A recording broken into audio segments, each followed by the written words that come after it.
Vous allez voir pas mal d'affaires de féminicide. J'ai noté, hein, selon l'Observatoire féministe des violences, en 2024, là je parle pour la Belgique, il y a 21 féminicides qui ont été recensés, 136 en France la même année. Oui.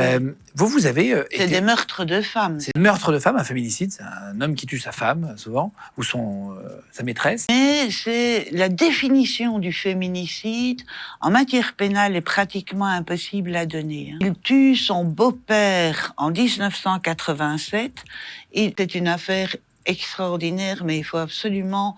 Ici, je vous la raconte en résumé, mais je devrais l'analyser parce que je ne me suis toujours pas compris. Il tue son beau-père en 87. Il tue son beau-père en 85, pardon. La sœur de sa femme et son mari en 87. Sa femme en 92. Il avait déclaré la disparition de sa femme, dont soi-disant on avait retrouvé des traces au Maroc, etc. Tout ça était faux. Elle était tout simplement dans la Meuse. Enfin, dans un fleuve, quoi. Elle avait été retirée de la Meuse et elle était sur une table d'autopsie et puis passée au cimetière de Belgrade. Je vous raconte pas quand on l'a exhumée. C'est alors on exhume le corps pour savoir exactement de quoi elle était morte. Elle était morte d'un coup de feu dans le crâne.